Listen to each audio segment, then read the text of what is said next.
evening, paranormal community. And I apologize if I just blew out everybody's eardrums. Yeah, It, mine for sure. it's an exciting show. It's an exciting time, and wanted to relay that excitement and that jubilance with with everyone that is listening. So thank you for partaking here with the Odyssey Files. I am your host, Michael O'Neill, if you didn't know that already. And if you didn't know who my co-host is, shame on you, because his name is David Sawyering. Good evening, Dave. Good evening, Mike. Good evening, Paranormal Universe. Good to be here tonight.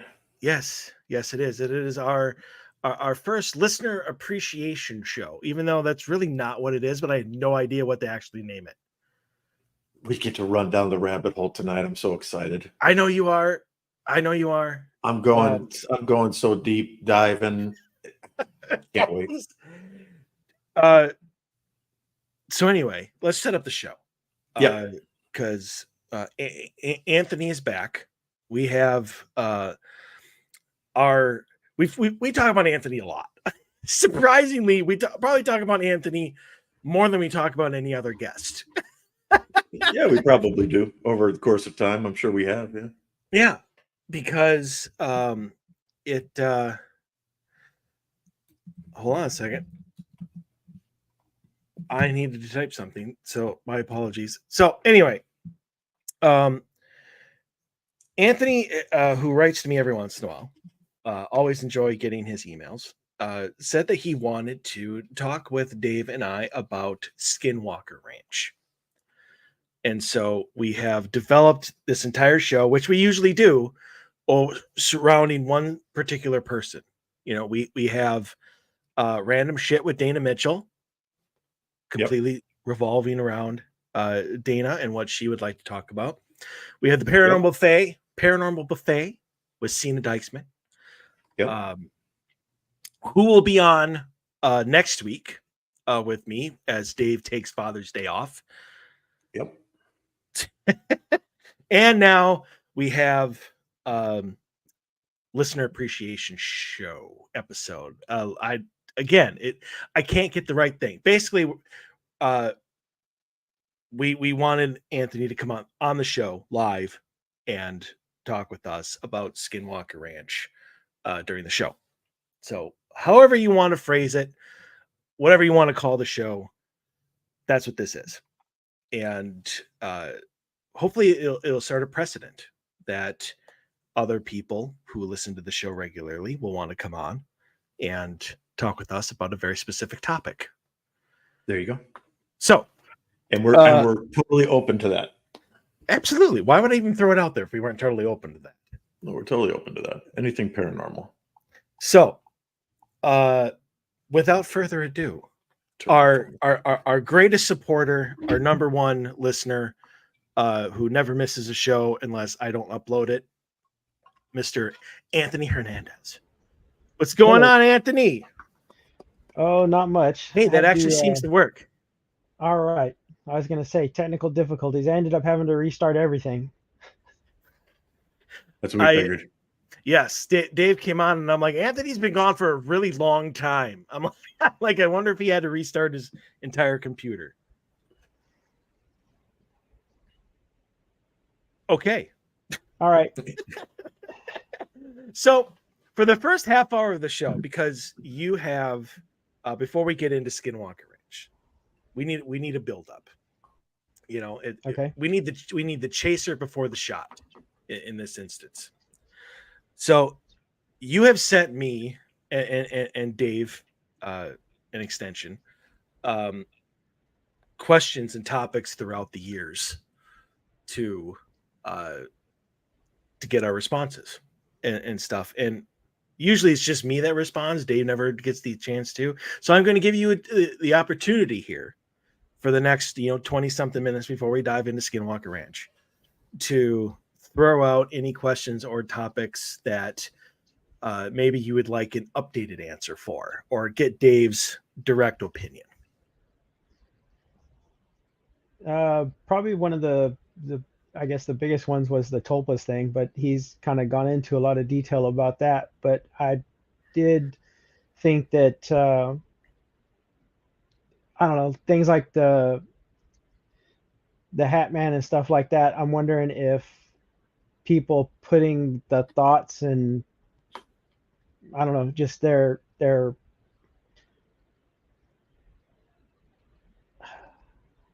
thoughts and theories and stuff like that. Yeah, just putting so much thought and so much energy into that subject kind of energizes it or brings it forward. Same thing like Slender Man or some of the other phenomena that is started out somewhat as possible just urban legend and turned into something else. Yeah, so Slender Man, notorious. Interestingly, yesterday when I was just kind of flipping around, I saw this documentary on Slender Man that on YouTube that was talking about the creation of it and how obviously we know it started off as a story on creepypasta, and then it kind of took a life of its own, and then you had all these teenagers telling stories, going out in the woods and telling stories, freaking each other out and scaring each other. And I am a proponent in the belief that if that global consciousness is a real thing. So I think that if you put enough energy and enough thought process into something, that energy potentially can manifest itself. And I think that's what happened with Slender Man. I think Hat Man is a legitimate being. I don't think that Hat Man was an urban legend that became sentient because of global consciousness. I think Hat Man is a interdimensional type of figure that is kind of deals with demons and the hierarchy of hell, but also somehow is interlaced with other interdimensional beings. So he's not a demon and he's not an alien. He's this life force.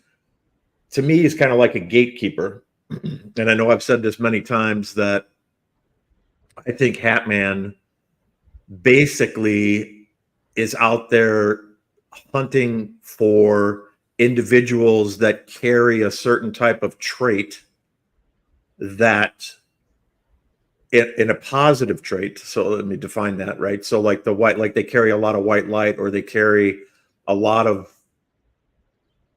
angel power, let's say. And I think the Hat Man seeks these individuals out and tries his best to corrupt them while they're young, whether that be scaring the hell out of them and changing the path that they're on and causing this divergence, or whether it just becomes this like he's recruiting, for the dark side, so to speak. So I think that he's been around for a long time. Surprisingly, I've never seen him. I've seen a lot of stuff, but I've never seen the Hat Man. And I don't know. I mean, I guess that but going by my theory, that would exclude me from being somebody special. Right? Because, if he's only visiting these special kids, then obviously I don't carry the trait that he's interested in because he's never come to see me. But he's welcome to. I mean, but I've seen all kinds of other shit, but I've never seen the Hat Man. So I don't know, or it could just be that whatever was attacking me from a young age that was dark and malevolent, maybe he didn't need to show up because I was already being corrupted.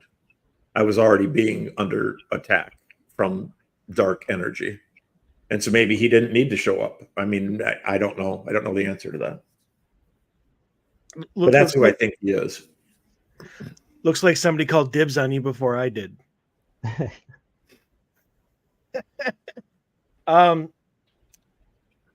So I'm going to give my answer to that. Because then I would like to know, because you have actually, that's why we brought you on the show before, because you had actually had an encounter with the Hat Man. So I'd like to know, after my answer, what, if your thoughts on that have evolved since you were last on the show, and what your thoughts on that are. But so I agree with Dave. Hammond, I think, is an actual being, an entity. He wasn't created by a story on creepypasta. I believe so. I mean, and I think that he's somebody that is just outside like the realm of what we consider to be like the supernatural and evil and entities and stuff like that. So I don't think he needs our thoughts and our energies, and like he doesn't need EM pumps. He does what he wants to do. And regardless of whether it's the day, whether it's night, whether it's outside, it doesn't matter. So I don't think he's just not in the realm of what we consider typical, supernatural type entities that would need energy like demons and stuff like that. As for Slender Man and stuff like that, that, yes, obviously that was created by us and kind of morphed into what it is today through social media and just our normal thought processes. And I'm going to bring that back up because I'm so glad you brought up Topaz without me having to tell you to do so. Because I have an experiment that I want to start here tonight with YouTube that I will be getting to afterwards. But so yeah, so I mean, that's my answer. I think that's the difference between like Slender Man and the Blair Witch, and even though obviously that was based on the Bell Witch, but I mean, the whole legend and stuff like that was created, and it's us that make that real. Whereas the Hammond, outside of that, I don't think he needs any of that shit from us to do what he needs to do. But I would like your take on that, Anthony. So, I mean, it was definitely, or at least it seems like it was definitely a catalyst for me as far as, that was the thing that I kind of pinpoint back to and kind of started the experiences that I've had since then. I mean, I definitely think there's something more to him than there is to the other stuff as far as like stories and stuff like that. But I do think, like, I guess people believing or putting their thoughts and energy into it can definitely cause some things to happen. I don't know if I would say like Slender Man. Like, I don't think you're going to run into Slender Man out in the woods or anything like that. But I think that it gives that air to that thing that gives it that spooky vibe that gets into your mind and can cause havoc and stuff like that. Or there could be, like, if we're going to say that Hatman is like a demonic being or something like that, it would give them something to play off your fears with, because they know that you think that has some sort of value or some sort of meaning to you. Yeah, I would like to see, like, I think if Dave, myself, and you walked out into the woods, we would not encounter Slender Man. But if 3 or 4 teenagers, where 3 of them are absolute believers that they're going to run into Slender Man, they will probably manifest him, out of their own energy and out of their own imagination. I hope not, because from what I understand, he's not a nice person when manifested. But so here's my experiment. I'm sorry. Was that your answer? I don't want to cut No, you. no, that's pretty much it. I think that there's a lot to people putting their energy into things, and I kind of think that the whole, I mean, it basically generifying it down to the tulpa thing, but I think it goes along the same lines as like pagan beliefs and stuff like that. You do the rituals, you do these things, and you give them power essentially, or you bring them into that. So I think with enough people believing in these things, they can cause an effect, not necessarily that the thing that they're thinking of, but something that will elicit those traits. I would agree. So I'm excited about this. Here's my experiment. I want us, not right now, but over time, I want to try to create a god. Mm-mm. Now, hear me out, Dave. Hear me out. So back in high school, you may all find this hard to believe, but I was not a good kid, so made a lot of mistakes, and therefore it needed to be punished. And had my car taken away from me because I did not own it because I was a kid. So I started getting rides from a buddy of mine. And I noticed after a while that anytime we went through a yellow light, and Dave, you probably see me do this because you've ridden with me enough, Mm-hmm. is anytime we would go through a yellow light, he would kiss his hand, his palm, and then slap the dashboard. And after a couple times, I'm like, why are you doing that? And he goes, I'm paying tribute to Fisto, the god of all traffic. And supposedly, the rumor was that if you went through 3 yellow lights in a row and you paid tribute to Fisto, he would give you a better sex life. And I still do it to this day. So here's what I want to do. I want everybody who listens to this show to start thinking about Fisto, the god of all traffic. And every time you go through a yellow light, you kiss your palm, you slap the dashboard as tribute. And if you go through 3 yellow lights, we'll see what happens to your social life, so to speak. Is that okay, Dave? Is Fisto an okay god to create? I don't know. I mean, what if Fisto starts running amok? I mean, how are you going to reel him back in? We just have to stop thinking about him. Okay. But that does pose a decent question, though. If you create something through your thoughts, Right.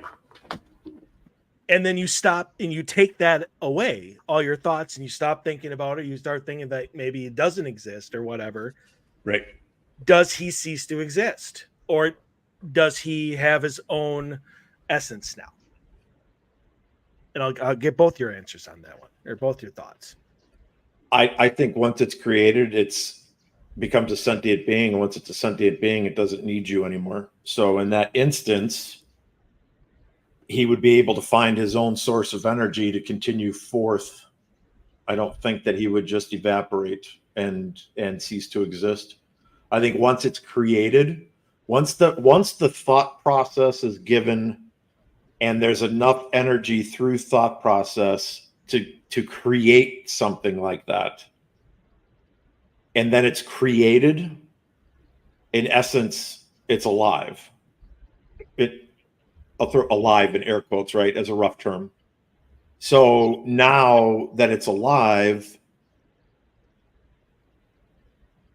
and we don't know what it is because we just created it from our thoughts, so we don't really have any control over understanding if it's good, if it's bad, what are the core values of this thing that we just created. I would say that it's going to find a way to survive just like all life does. Because once something's alive, it's going to fight as hard as it possibly can to stay alive. And I think that's what would happen in that instance. What about you, Anthony? I kind of agree with Dave, and to the reason that is though that you'd have to essentially turn off a switch, having everyone stop thinking about it or putting energy into it. And I don't know that you could. I don't know that you could guarantee that everyone would just stop. There wouldn't be that one person, or there wouldn't be those people that would continue it on because they thought it was something positive for them. Reminds me of Ghostbusters with the Stay Puft Marshmallow Man. Oh, right. You think about it, and then the thought process becomes a manifestation, and then the manifestation becomes a being. It's in a kind of a movie way. That's kind of that kind of was creating a tulpa. it was their thoughts. Right. Yeah. It was created out of a thought process.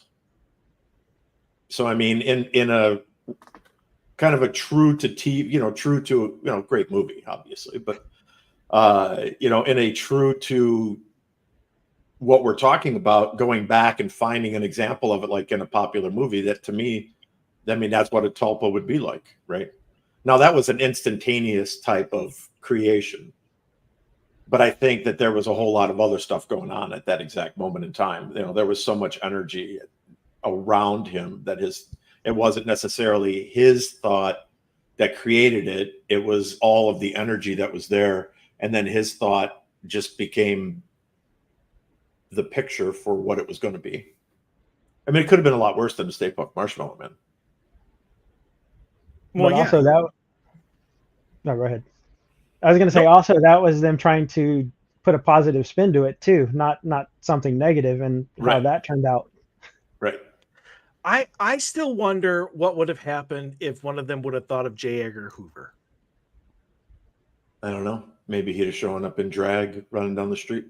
Maybe. But I mean, that was Bill Murray's, character's thing. It's like, if we think of J. Edgar Hoover, then J. Edgar Hoover is going to come and destroy the world.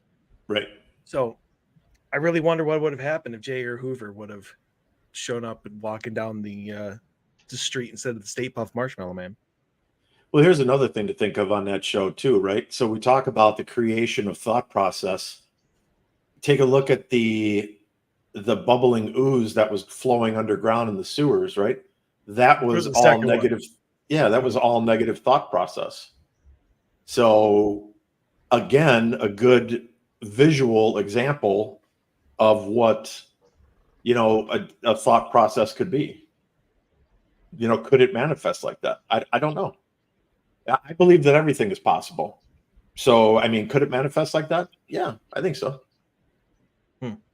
Well, there'd have to be a lot of negative thought to do that, but I mean, I think is it possible? Yes. I still want to try and create Fisto, the god of all traffic. Okay. Do you have any idea what he's going to look like? I mean, how will you know if you create him? I mean, is there some sort of visual that you're putting on him? So when you see it, you'll be like, yep, that's what I was trying to create. Nope. I was more, I guess everybody can put their own spin on him. Maybe he'll show up with like 8 arms or something like that. Yeah. There's a god for a better sex life, an 8-armed multi-thought process. You know what? A human octopus. If he's going to give everybody a better sex life, he's going to need 8 arms, at least. Yeah.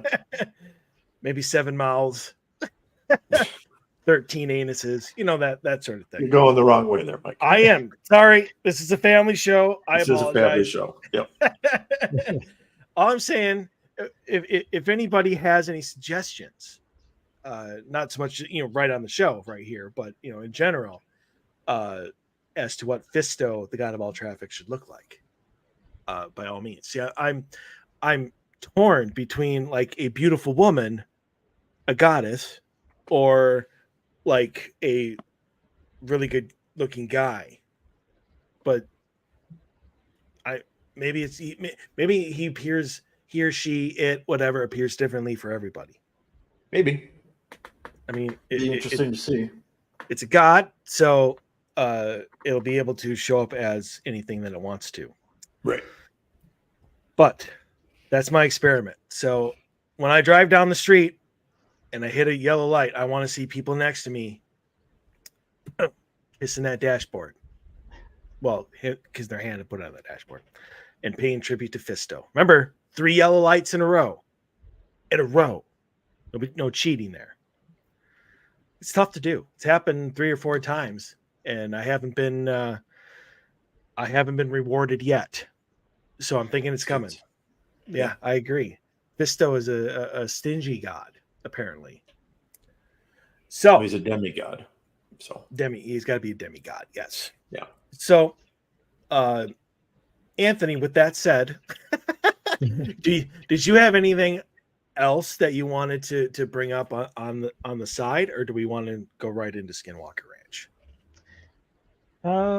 I, not that I can think of. Most of the stuff that I top of mind is related at least to Skinwalker Ranch. Good. Let's jump down the rabbit hole then. As soon as I see you guys approaching China through your rabbit hole, I'm pulling you back out. That's fine. So, Anthony, since this is your topic, this is what you wanted to come in and discuss with Dave and myself. What is it about Skinwalker Ranch that like enthralls you? And what was it? I don't want to say specifically, but I mean, was there anything specific about Skinwalker Ranch that you wanted Dave and I to discuss with you? What drew me to it? I've been fascinated with it way before it was ever a TV show. I knew about it a long time ago before Bigelow even had it because of the stories and stuff surrounding it. So I was always interested in it because of all the stories you would get, the things that would happen there that seemed pretty. I mean, you have to see it to believe it because you hear some of those stories and you're just like, there's no way that really happened. And then you actually see some of the stuff that they show on Skinwalker, and it can't explain some of that stuff. One of the things that kind of fascinates me about it is the fact that they are actually getting scientific data, I guess, from it as far as like the phenomena is happening, and you're getting frequencies within certain ranges, and it's repeatable and seems to happen every single time something's going to happen there. I would agree with that. I think that you see. I think that launching the rockets is somehow a stimulus for UAP arrival. I think that there's a wormhole. I think that they're spot on with the concept of a traversable wormhole above the triangle. I think that the LiDAR image that was shown with the black hole over the triangle, to me, understanding what LiDAR is and how it works, for there to be no data there, it's just unexplainable and in a perfect circle. And the only explanation that comes to my mind is exactly what they fathomed it to be, or what they thought it was that you were looking at space. So there was nothing there in order to gather data. There was nothing to bounce back on because there was nothing there. I will say, just speaking of the stuff that you see there, and it's hard to believe until you actually see it. The orb thing, because I know Mike likes the orbs. I've actually seen one on there that like it's not a fleck of dust. It looked more like a will-o-wisp or something, and they've got it on video footage of it, and I couldn't begin to explain how that would even happen or be possible. Are we talking about that silver orb that appeared in the west field, I think it is, or the east field? No, this was by Homestead too, and they had a camera set up. I'm on the insider stuff, so I get the live feeds and stuff from there. And of course you are. And yeah, and they had one that they caught, and it looks like a willow, like what you would think a will-o-wisp would look like, and you see it going. The super tiny ball lightning type thing, and it's just glowing and floating around, leaving a trail behind it, and I don't know how you would explain that. I've seen orbs in person that I have walked behind them, following them. They're big time in cemeteries. And I can't tell you why. I don't know if they're actual spirits. I don't know if they're just things that we don't understand that are attracted to cemeteries for some reason. I don't know. But I've seen blue and red ones, but at a distance, and then watched them, and then they would fade out. But the best one that I ever did was Steve and I followed this beautiful, about the size of a tennis ball, and it was this gorgeous shade of violet. And it just rose up out of the ground about 10, 20 feet from us. And it just slowly drifted down the cemetery, and we walked right behind it and followed it literally. And then it got to this area and it dove down into this thicket shrub thing. And, I got down on my hands and knees and started digging through there. And lo and behold, in this massive, thick ass bramble bush, there was a small headstone in there. That you never would have seen. You'd just walked right by it like everybody walked right by it every day. I mean, I'm sure. So you would have never known it was there.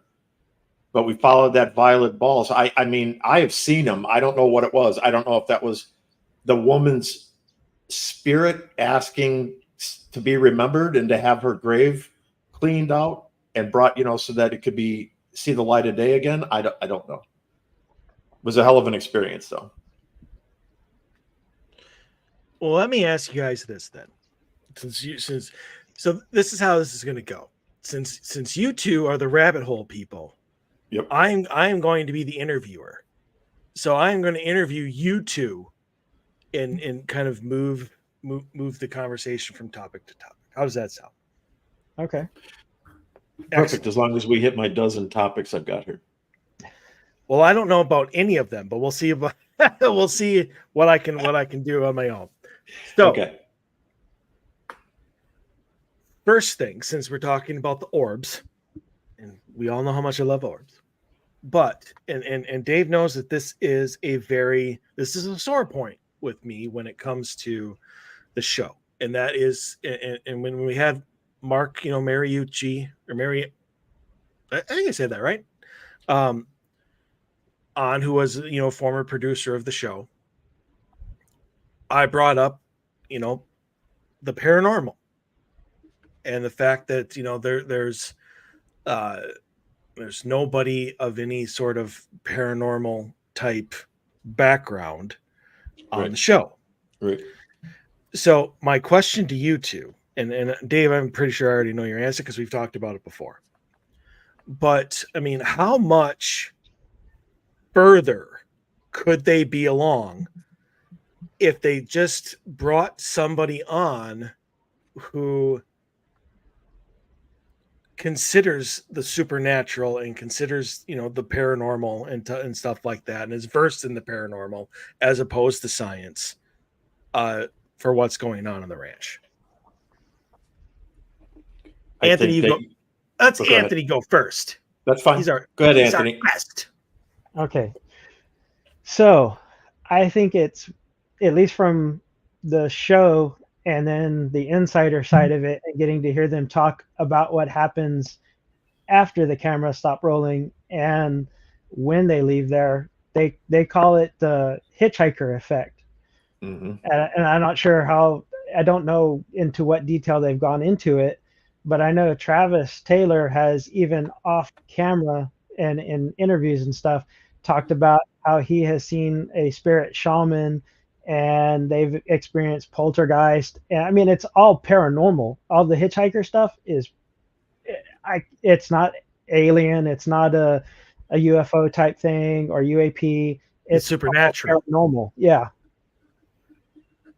So I would think that they should have someone there, but I kind of understand that they're trying to keep it science based and they're trying to. But I think that you're right. I think they're missing out on a huge part of it because I think it's all interconnected. I think that the alien interdimensional. So here's the big thing with this. Right? So we need to put a clarification on this. So are the things at Skinwalker Ranch alien, or are they interdimensional travelers? Because if they're alien, then we're saying that they're coming from another planet out somewhere in the galaxy. If they're interdimensional travelers, they can just appear at will. To me, what's happening at Skinwalker Ranch is more interdimensional traveling, especially with the fact that the Shermans, when they owned the ranch, numerous times saw what they described as a tear open, that the sky tore itself open, and there was what appeared to them to be an orange haze, like they were looking at another planet, like another type of space that they didn't understand. And then they would watch things come through that tear into our world. I think the same thing happened. I don't think that was a dire wolf when the Sherman's on the ranch. I think that was a skinwalker. Because if it was a dire wolf and he stood there point blank range with a 357 Magnum and a high powered rifle and shot that thing several times, I don't think that thing would have, I think it would have succumbed to its injuries. I know dire wolves are big. They're not that big. 357 Magnum will put anybody down. It'll put a hole in a car engine block. It'll stop a dire wolf. It'll drop a cow in its tracks. So, I mean, I think that was a skinwalker. That's where I'm going with it. I think that's what it was. I don't think that it was a dire wolf. Just like I don't think that the thing that they found in the river was a dire wolf. I think that's either a coyote or maybe a Mexican wolf or something like that. But I certainly don't think that that's a dire wolf that just happened to be washing down in the creek there. So I think there's reasonable explanations for some of that stuff. I can't explain how the thing flew out of the mesa. I don't know how it flew into the mesa and out of the mesa. Obviously, whatever technology they have, I would assume that they can change the vibrational structure of things. So what we see as rock, whatever they are, they can change the composition of that and just make it so that it's liquid. So for them, it's not rock. It's rock to us. It's not rock to them. And I do subscribe to the theory that I think that whatever's in the mesa was put there. And then the way those boulders are down there, on the way it looks like those boulders fell, I think that the mesa was caved in intentionally after something was put into the mesa. Now, what it is, I don't know. And I don't know how they're going to, I know they want to go after it. I know they want to go in there and take it out. But I also know that Brandon's not going to go in there with dynamite and just start blowing the shit out of the mesa. They're going to go in there and like surgically try to remove it. And I don't know that that's going to happen. So I had my question and now I was going to lose it here. So here's my next question then, since we were talking about something being put in the mesa. Who put it there? Good question. Was it us, or was it an alien craft? So I mean, Dave, I know you haven't seen this episode because it's just come out in the last 2 weeks or whatever. Yeah, I don't have History Channel. Anthony, you probably know about what Travis says looks like a debris field in there. I don't. They basically, Dave, just to catch up, they had another scan done, like a LiDAR scan done. Yeah. And Travis says what showed up or whatever in it reminds him of a debris field. I don't believe that, but that's just me. And he's more versed. But I mean, what do you guys believe is in the mesa, and who do you believe put it there? Go ahead, Anthony. I think whatever is in there has been there for a really long time, because you had all the indigenous and Native American people having stories about seeing things like that way pre-colonial time. I mean, way back when. So if it is something that crashed or something like that, I think it would have had to have been there for a very long time. And I mean, they have stories about stuff like that. The same thing with like the skinwalkers and stuff. I mean, they have the belief that the star people or ant people and all those visit. And I mean, part of where Skinwalker is, there is a Navajo spiral that's supposed to be a symbol for vortexes. That's right across from it. Which surprisingly glowed when the Native American drum crew was there. Oh, it got hotter. Yeah. which I found that was amazing. Like Why? they're watching that thing, and like if there's some type of energy being created there that starts showing up on the FLIR. I thought that was absolutely incredible. I think that what's there has to do with the signal. So I think whatever that 1.6 gigahertz signal is tied into whatever's in the mesa. And I think that what's in the mesa could be some kind of tether point for the wormhole that's above the triangle. Like maybe there has to be some type of grounding on either side of the wormhole to safely travel through. Maybe we don't understand that. Maybe our thought process is very simplified when we think about the traversable wormhole. It's just, okay, well, it's like a black hole. We're going to jump in this side. We're going to be in there for a little bit, and then we're going to pop out this side. But that's just too simplified for me. That's just too generic. There has to be something more to it than that. And I think maybe what's in the mesa is some type of anchor point, tether point for that wormhole to be able to be utilized as a traversable space and time vortex. Maybe there's one on the other, wherever that goes out to, wherever that the other end of that vortex is. Maybe there's also some sort of anchor point there too. I think what they need to do is they need to go into the wormhole. Like they need to fly the helicopter into the wormhole. Just get Cameron up there, stop being a wuss, and fly the helicopter into the wormhole. Except they've flown over the triangle tons of times. I know they have. But they've had weird shit encounters every single time. Yes, but he's not just going to like disappear. You don't know that.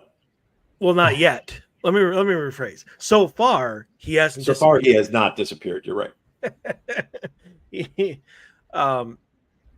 Weren't we talking about that though, where there was a rocket, and I said, well, why hasn't there been a rocket that just disappeared yet? Didn't you tell me that there was a rocket this season that just disappeared?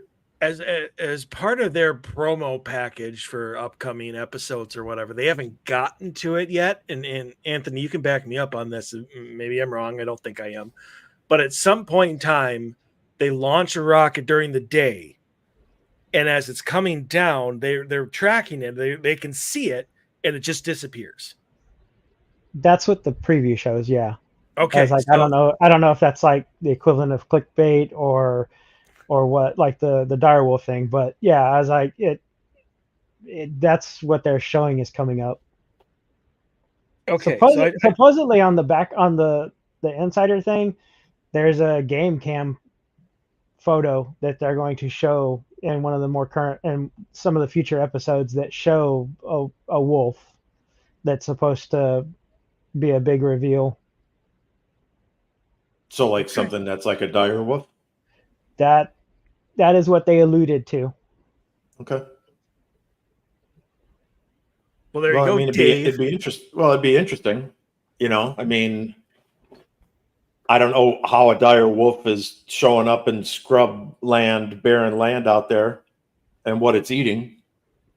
But they've been extinct for a long time, and I don't think that they were indigenous to the Southwest U.S. They were in England, for what I know. Well, or who said the European nations, forests? Well, then here's my next question for you. Building off that. Do either of you two believe that the dire wolf, like Bigfoot, could be a transdimensional being? No. I don't think so, but I'm not close to that because of some of the video footage that some of the other shows have caught where they have what looks like something there and then it just disappears when there's nowhere for it to have disappeared to, as far as Bigfoot goes and stuff like that. And I was always really skeptical of the Bigfoot stuff, up until the point when I went to Mount St. Helens and Hmm. talked to one of the owners of the shops, and I'm sure he thought I was crazy, and I thought he was crazy at the time. But we talked for a while, and he started telling me about some issues he was having in his house that because they were remodeling and stuff, and it was kicking up activity in his house, and he didn't know what to do about that. But he was the most honest and sincere person that I didn't get anything made up or any sort of falsehood from him that I felt like this guy's just making this stuff up. But he talked in detail about how he can go out into the woods and see these things like all the time. Well, that's because they have some sort of symbiotic relationship. Yeah, I they just totally know. think Bigfoot's an interdimensional being, and like I've always said from day one, it's certain people see it, witness it, experience it, but that's the people that it wants to be seen by. It's the same thing with a haunting. You know, we talk about this all the time with disembodied voices or seeing shadows. You know, 5 people are sitting in a room, and all of a sudden you hear a disembodied voice answer your question intelligently. 2 people hear it, 3 people don't. Why is that? Right? It's because those 2 people heard it because it was meant for them to hear it. Now I have just because of Skinwalker and looking into some of the other stuff. I did Gary Nolan did research on they neurodiversity, and the basic way that I heard that the basic breakdown of that would be like those pictures that if you cross your eyes you can see the image in it, but not everyone can see them. So Right. people who have experienced UAP, UFO, something like that, he's saying that on their brain scans that they have a different way of thinking after those events. And those are the people that supposedly re-experience those things time and time again, which to me was like, okay, well, you have people that experience the UFO type thing, you have people that experience the paranormal, and then the cryptid stuff, and they don't seem to mix, but they kind of do because of the way that it seems like certain people experience those things over and over and over and over again. Right. So, Dave, just clarify, because I know Anthony said he's open to it. So it's okay for Bigfoot to be a transdimensional being, but there's no way that a dire wolf could be. Well, I mean, I'd be contradicting myself if I said that it couldn't be. You asked me if I thought it was. There's a difference. So, do I think it is? No. Could it be? Yes, I suppose it could be. Okay. But do All I right. think it is? No, I do not think it is. I think that Bigfoot obviously, I just don't see why a dire wolf, like dire wolves, there's fossils of dire wolves, there's history of dire wolves. So I don't know, like, and you could go back in time to, like, you know, King Arthur's court days. Dire wolves were a legitimate species roaming the forests in Europe. I mean, they were alive. It wasn't like they were, you know, ghosts An urban legend fading like in and Bigfoot. out. Right. Yeah. I mean, they were alive. I mean, the dude has a dire wolf skull on that episode that we watched when he was talking about biting through the cow bone and how it would the kind of pressure it would take to bite through that. And then, you know, he showed like the bear teeth that shattered and the wolf teeth that shattered trying to bite through that rib on that cow. To me, that looked like a bullet hole. I'm just going to say, right? I mean, I get it. I saw him take the skull. I saw him put the tooth in the thing. I get it. To me, it looked like a bullet hole, like somebody shot the cow. So I don't know. I wasn't there, obviously. I'm just giving my 2 cents on that, but I think that that's what it was.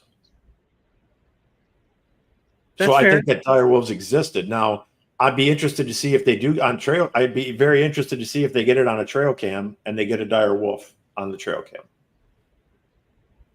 I know right now that there's a big, they've got that campground and that ATV park up on the mesa that overlooks Skinwalker Ranch that you can go camping at.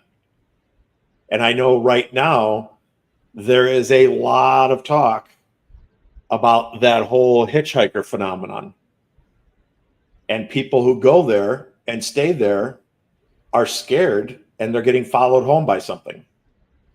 Now, I find that to be interesting because what is following them home? Is it the energy of that whole basin? Because it certainly isn't a ghost. Why would there be a ghost at the ATV park? Right? I mean, there's nothing there. It's just open desert land. So, do I think Homestead 2 is haunted? Absolutely. There's been way too much crazy shit. Do I think that the Sherman's house was haunted in some aspect? Absolutely. I mean, one of the best stories I ever heard about that place was when she got done grocery shopping, brought all the groceries in, put all the groceries away, stepped outside or stepped in the other room and came back in, and all of the groceries were back on the table. Now that is a story. How did that happen? Right? You can't fathom that. I couldn't fathom that. If that was me, I'd be standing there just with my mouth agape, scratching my head for days. Like, I'd want to know what the hell did that. What force did that? And it wasn't a malevolent force because it didn't damage anything. It just took all the shit back out of the cabinet like it was saying, hey, don't get settled in here. You need to leave.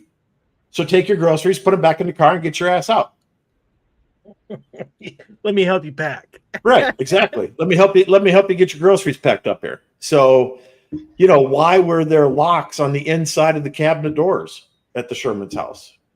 I mean, there's just a lot of strange stuff that happened to them, and it was happening. It wasn't because of the Shermans. It was happening long before that. Junior Hicks was there investigating that shit in the basin, like from the 1950s. And documenting all that stuff that was happening and talking to and getting eyewitness testimonies and everything else for all of that stuff. And what did he have? 500 in some cases or something like that at the end of his life? All from that general region. So, I mean, something like that anyway.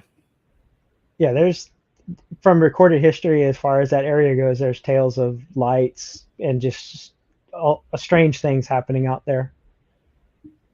Because I did dig into that.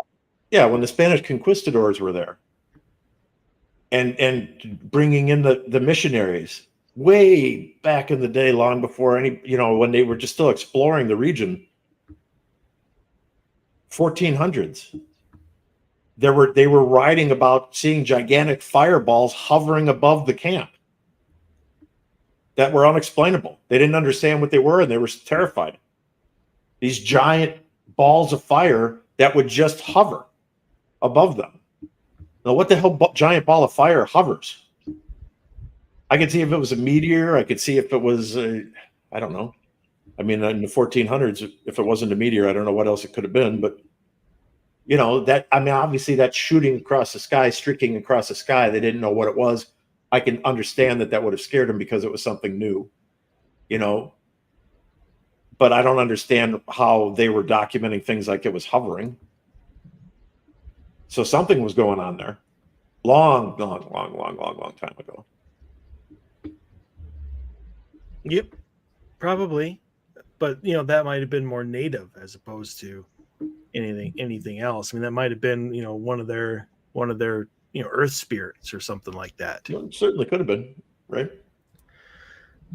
So, what role do you think Robert Bigelow plays in all of this? Anthony, you can go first. I think he has an interest in the paranormal over the alien subject, and I also think that he thought he could get something of value out of there because he's on several other properties that have activity similar to Skinwalker Ranch that go on. And plus the fact that he was, at least when he owned part of Skinwalker, he was a private contractor for the government at one point in time. Right. I think that he needs to hand over his data. For sure.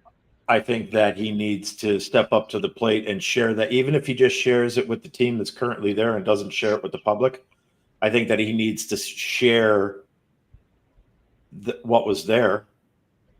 I mean, shouldn't that be something that should be available on the Information Release Act? The Freedom Because of he was- Information Act. Right, because it was publicly funded. He They was a used private government contractor. money. Private contractors don't have to do the No, freedom you're of right. They don't. Yeah, unfortunately. you're right. They don't. So never mind. But I think he should step up to the plate and he should share his information. At least share it with Brandon and Travis and, you know, just so they can compare notes and see if something else was going on there. I don't think that he's responsible for what's in the Mesa. There's been some talk about how like he put something in the Mesa and then blew the Mesa up and da da da da. I think that he is aware of the fact that there's something in that Mesa. I think he knows that, but I don't think that he put it there. Yeah, I think he tried to get whatever is in there out. Is what he was trying I think to so do. too. Yeah, I agree with you. I mean, I'd like to know what the hell was underground at Homestead 2 a couple seasons ago when they brought that ground penetrating radar in and they got the dome shaped thing that was like 200 feet long. And they're like, well, there's this like what looks like a UFO under the ground right here. And then they went back like, I don't know, a month later, a couple months later with better technology, and there's absolutely nothing there. So where the hell did that thing go? Maybe it was a false reading. Maybe. I mean, it sure as hell looked like some sort of domed disc-shaped thing underground. What do you? Yeah. So here's a question for you. What do you think it is about digging on the ranch? That causes what do you think? Yeah. Well, I mean, why the whole we can't dig on the ranch? Like, why the whole stigma of digging on the ranch? What's the purpose of that? Well, I think when they do something like that, it kicks up the activity, which they see with the 1.6 gigahertz. But I have asked the question if they have the equipment, which they said they do not, that would give them the spectrum from 8 to 12 gigahertz, because in instances where pilots and at nuclear sites have had experiences with something, they like the nukes that got turned off, that was something that was putting out a signal between 8 and 12 gigahertz. If you go and you look into those frequencies and what they can do, they can cause what would appear to be radiation burns and stuff. Like, I mean, it's like having a microwave open and you sticking your head in there, and that would kind of explain. And I told him, I was like, that would kind of explain what happened to Travis when he was looking in that well. Right. You kick up some activity, it's putting out that frequency, and then you get popped by it. And they, at least right now, they don't have the equipment, they said, to look into those ranges, because that's where you start getting into some of the military type signals.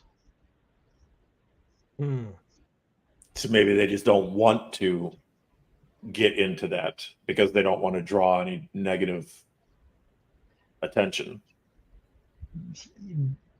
That, or I mean, I don't know. You or I could go get the equipment to do the scans for it. It's just a matter of money, because it's not an inexpensive piece of equipment that does those ranges. Which I don't know. I would think with Brandon funding it, he would have the cash for that. So I would think so. He could just rent out his helicopter for the weekend and easily afford, you know, to buy whatever piece of equipment he wants. Well, maybe they were told not to go there. That was going to be my next question. Do you think that because Brandon has said it on the show, Dave, you and I have talked about it as well over the course of the show, and that is the military's presence there each and every season. You know, they fly over, they do this, they have helicopters that aren't transmitting, even the, supposedly the AG can't get any answers as to, why there would be a flyover. all this stuff. And Brandon has said flat out, I don't want the government or whatever to come in here and shut us down. Right. So, and they've had government officials, they've had senators, they've had, AGs. Travis himself at the end of the first season was like, we've caught the government's attention. Right. We are being watched. So, I mean, how far-fetched is it to think that somebody from the military, somebody from the government has approached Brandon and said, we are going to let you continue to do this. These are things you cannot do. Oh, I would say it's think that's high. 99.9% that happened.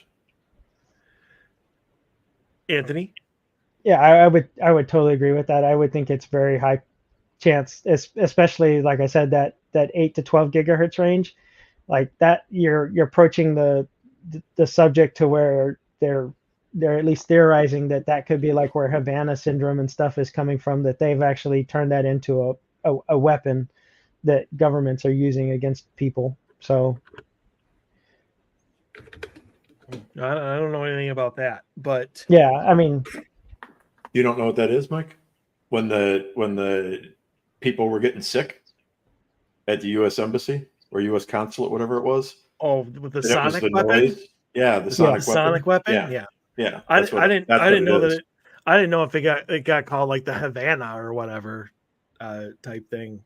So that's what I never. But yes, I know about the sonic weapon. Yeah. So,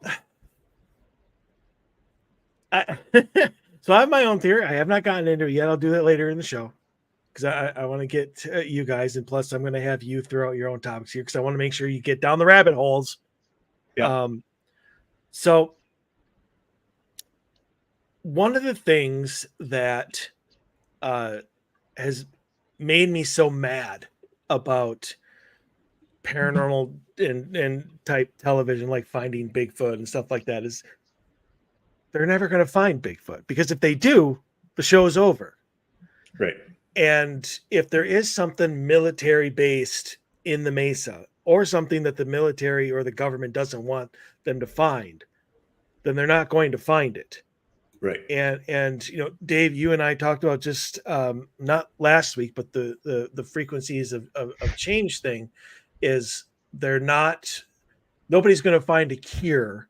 They're going to find a way for you to live with it. Right. So do you believe at any point in time, because they're 5 seasons into Skinwalker Ranch and they are absolutely no closer to solving any mystery or answering any damn question that they started off with than when they started, as from now, do you think they are ever actually going to solve the secret of Skinwalker Ranch? No. No, I really don't either. They may find some answers or some connections to things, but I don't think you're ever going to get a definitive answer that this is what it is. They're going to pull some thing out and it's going to be the answer to all. I don't see that. I don't think that there is an answer, to be honest. I think it's a multitude of things happening there. I think this location, and we've talked about this many times, it's not just the ranch, it's the whole basin, right? So I think that area, for whatever reason, is just a perfect storm. You've got paranormal events happening, you've got crypto shit happening. They've seen Bigfoot in the valley numerous times. You've got the guy who was there, one of the first people there after the Sherman sold it, who saw the armadillo thing, whatever that creature was that he was following around, that they were trying to get pictures of, and for whatever reason their cameras stopped working. But they had never seen anything like it before in their lives. That group of like 2 or 3 scientists that were just walking the property. They never saw anything like it, had no idea what the hell they were looking at, and every time they tried to take a picture, the cameras wouldn't work. So I think, and then you've got the UFO stuff, obviously, and you've got interdimensional travel happening. So I think for whatever reason, it's a perfect storm. Now, here's the question, right? Is Is there something in the ground that's causing that?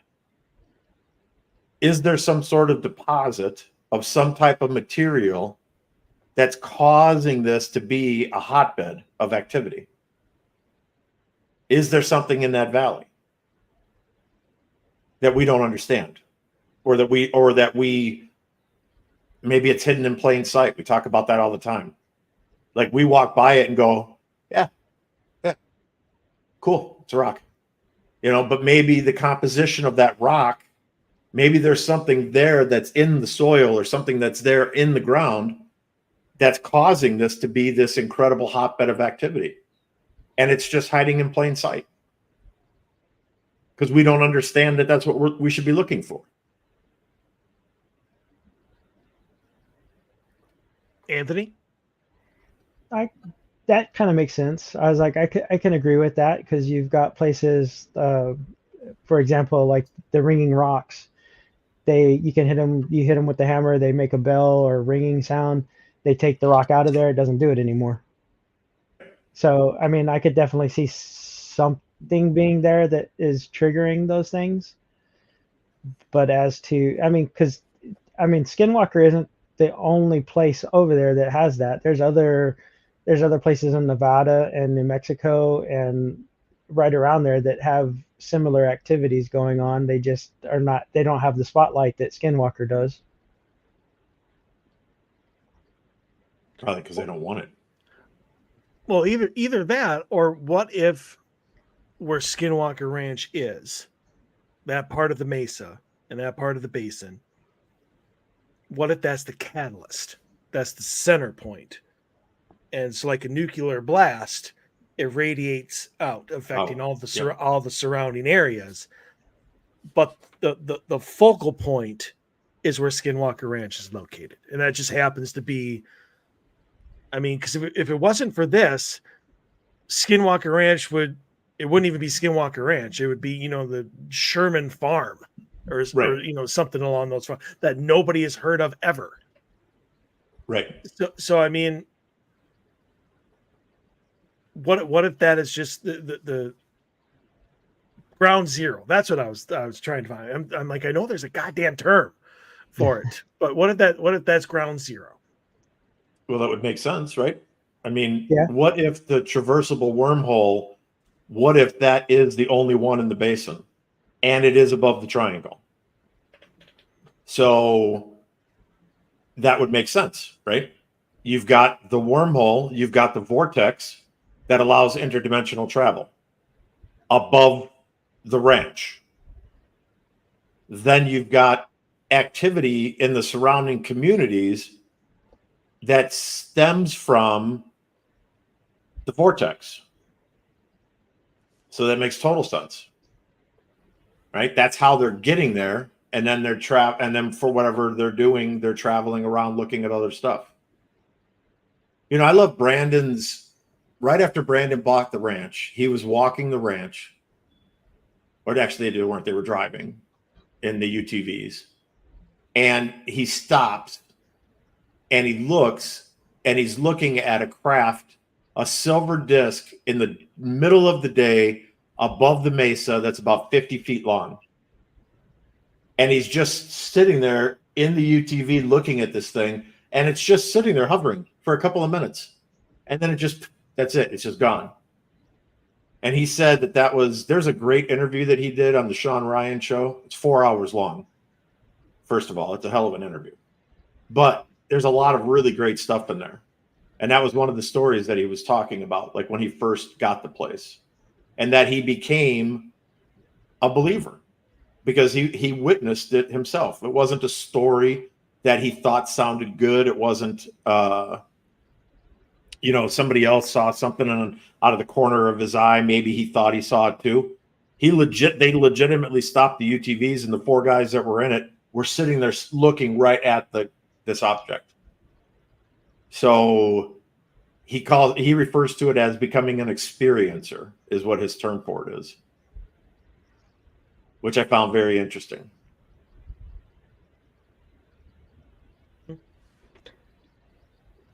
I don't know. So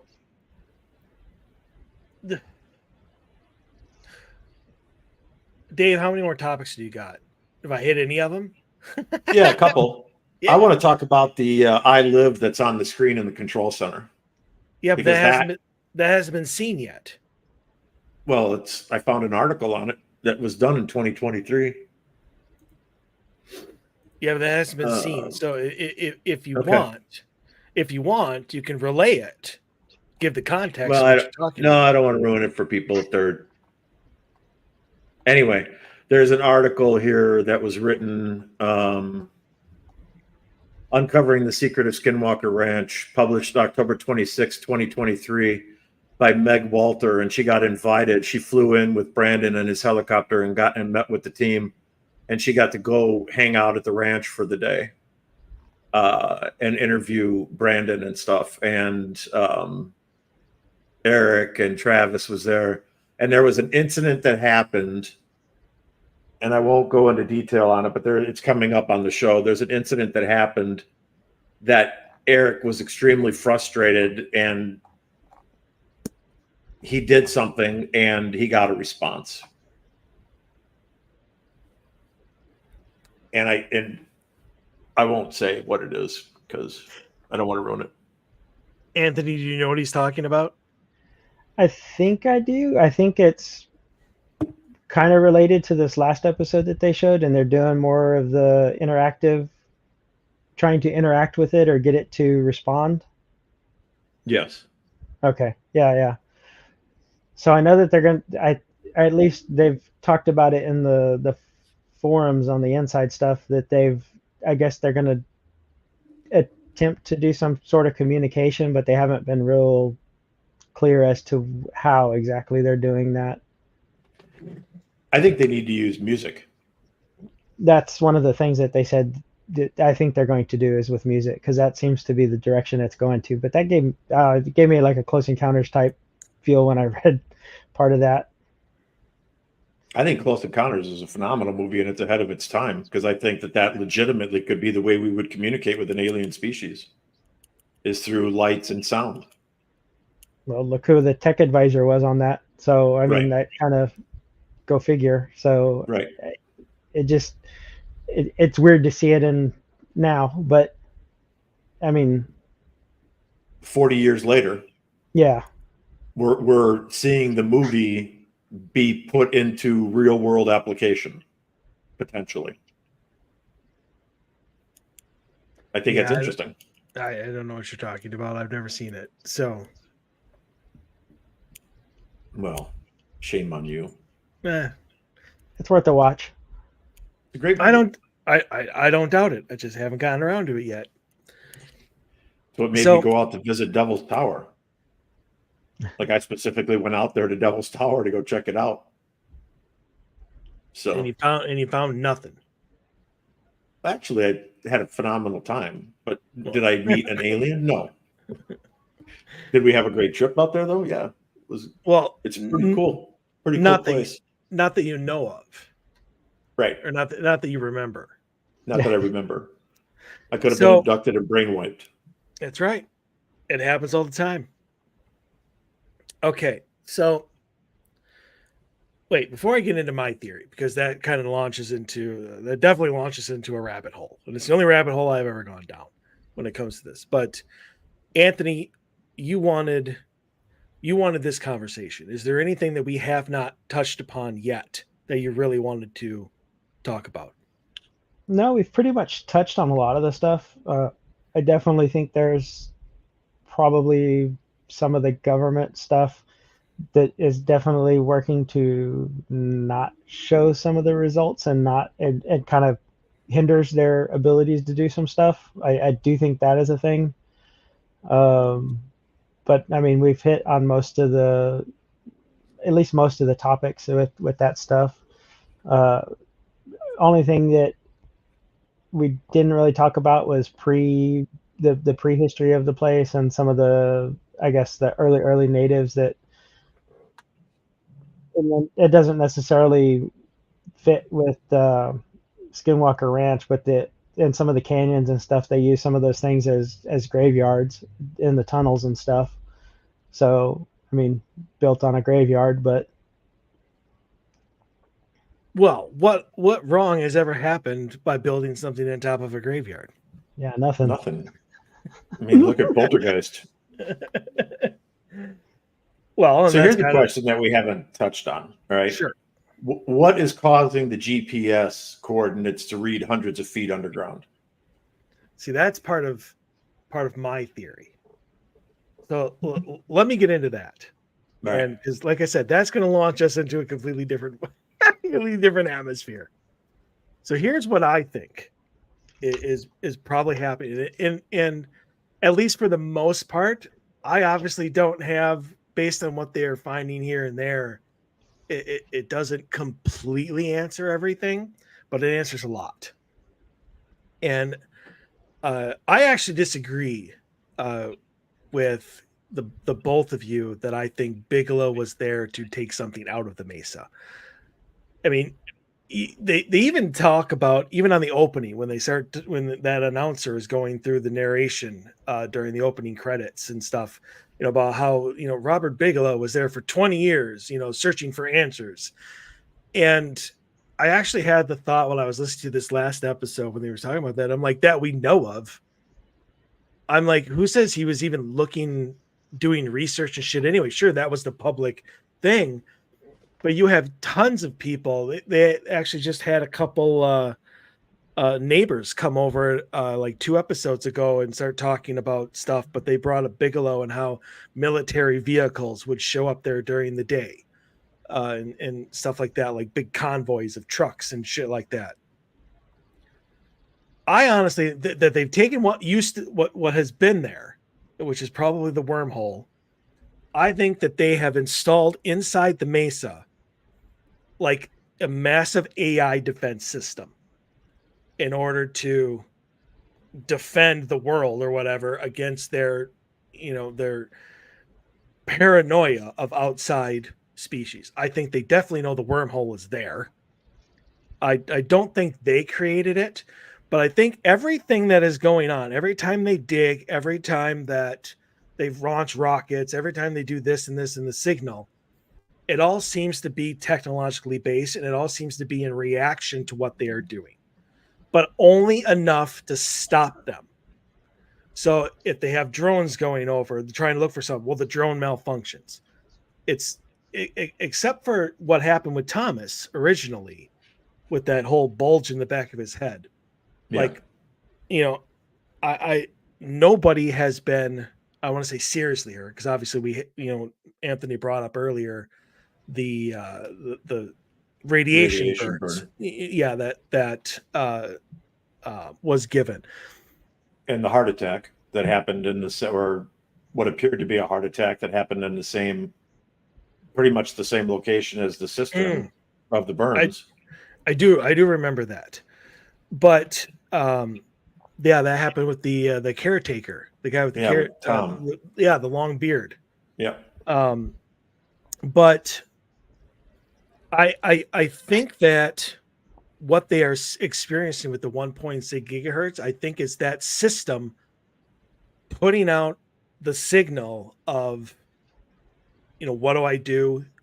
Here's kind of like there's been an infraction, like it's a report, one of those, like, an incident report that it's sending out of what it registered and what it did in response.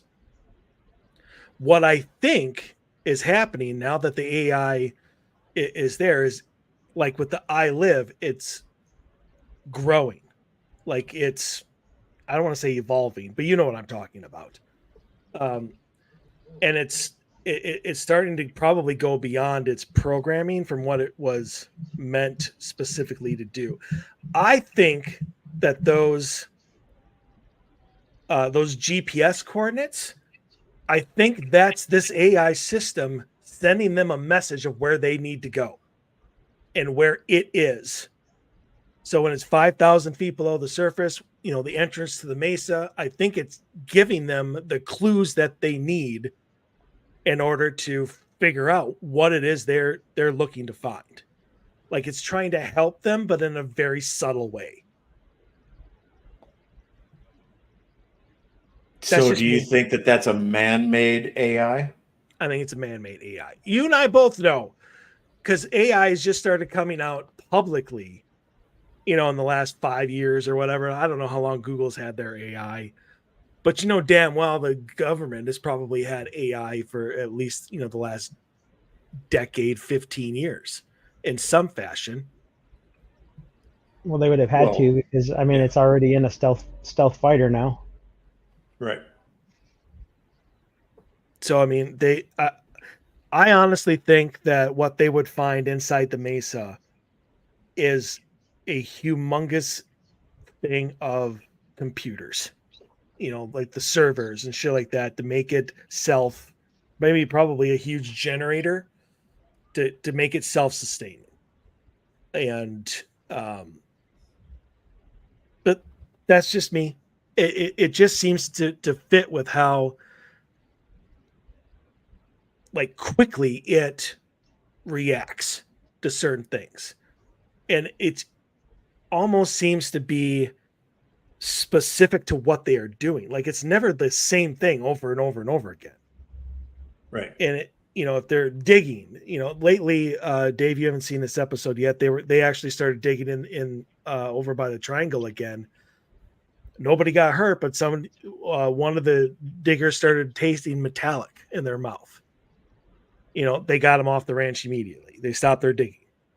Nobody got hurt, but it stopped what they were doing because they're very safety, oriented. And then while Eric was standing over there talking about, he started to have it too. So they got him off the ranch.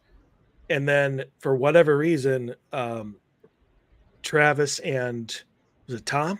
Anthony? I think it was Tom. Yeah, it was. They started going over to look at the drill rig themselves, and they got an electrical charge off the drill bit, which obviously isn't supposed to happen. And so something electrified the drill bit as they were digging. Well, I mean, go back to the very first season when they were outside Homestead 2 or Homestead 1, when they did that experiment with the ground, and the ground was conducting electricity. Mm-hmm. Same thing. I mean, so once again, now we're going back to, is there something in the ground in that basin that's the catalyst for all of this activity? It would be high. Paranormal activity happens in places of high energy sources. So okay, I got to go back to something. So here's the thing that I can't get behind with the theory of a man-made device hidden in the Mesa.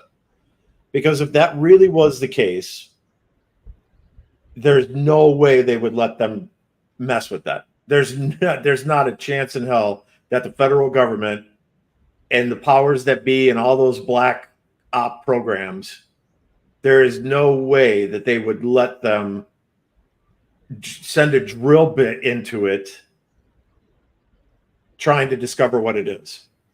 That just would not happen. That shit would get shut down. The guys in the black vans, like Brandon said, the men in the suits in the black vans are going to show up in mass. And they're going to say, the party's over, boys. And they're going to shut that down. And if they wanted to, they could just take the property by eminent domain. They could just say it's a thing of national security. We're taking this property. And there's not a shit you could do about it.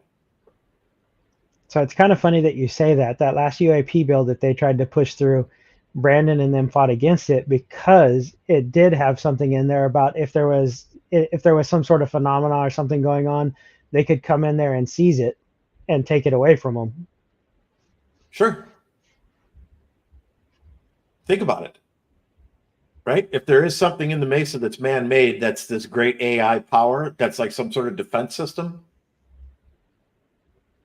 and it was put there specifically because that wormhole's right there, so it's in close proximity,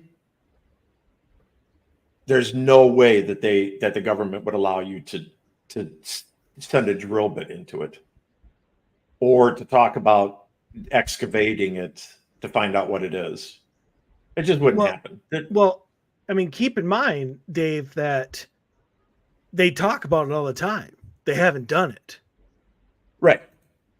And every But time they did drill into it though when they got the right. shavings off of it. So I mean that right there could have potentially damaged it if it Well, was a man-made type of server like you're talking about, or man-made type of structure. I think that it's a possibility that it's an AI type of thing, but I don't think it's man-made. I don't think our AI is that technically advanced when it would have had to been put into the side of the mesa. I just don't think that we have the technology. Do I think that it could be an alien type of AI? I can get behind that. We've already talked about the fact that it's been there for hundreds of years.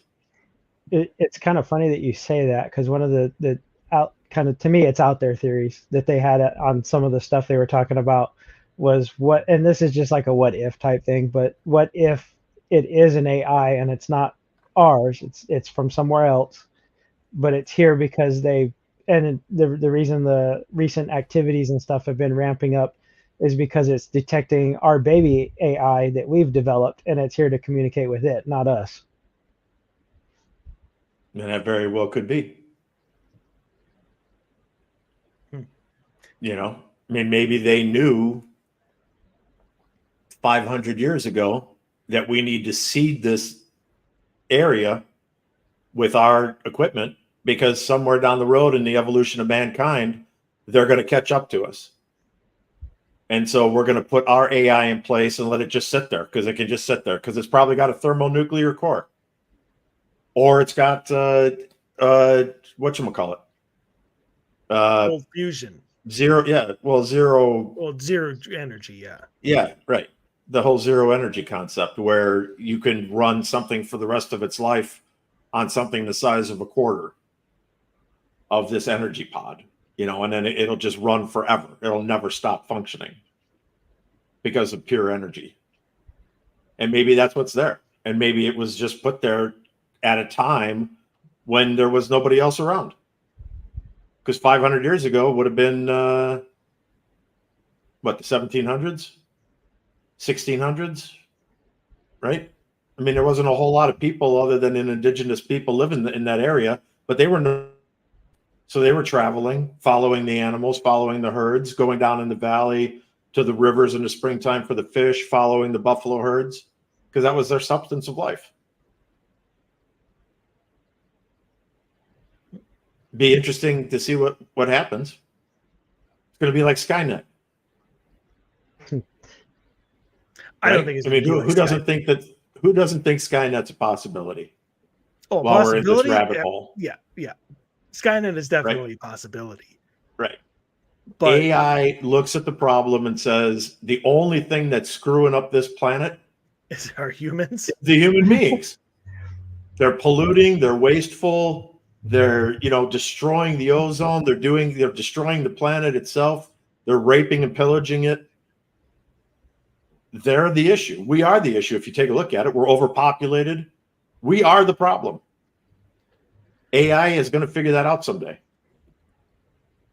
The only thing that would stop it from doing that, because even if you discover or you realize that humans are the issue, and I agree with you on that one, sending out the nuclear bombs, like the Terminator movies would Right. suggest that it's going to do, destroys everything, destroys Right. animal life, destroys everything. So it's going to say, it's going to realize to itself it's got to find a different way, because it's also going to destroy itself, because it needs, basically you have to go back to the Matrix, where they started talking about where Neo is having that conversation with the council member, talking about how the water reclamators and stuff like that, we have to do the maintenance on it, and in return it recycles the water and allows us to live. And the whole line is, so we need machines, and machines need us. It can't get rid of us unless it in some way knows it will be able to sustain itself in some fashion. And I don't think that will ever become the case unless, obviously deer start walking up on two legs and learn how to speak English or whatever language they want to speak. I guess it's arrogant of me to think that they need to speak English, but anyway, Anthony, we haven't let you chime in here. So I talked a lot about my theory and everything. You know, what do you think about that type? Because you did bring up that apparently that has come up in forums. Yeah, it has. It's one of the out there theories for it to me, but because so if it was ours and we had something that was there and the government knew about it, I don't think Bigelow, I I don't think Bigelow would have sold it to Brandon. I think it would have went from Bigelow to some other private black op company that took it over and didn't let anyone near any of that stuff.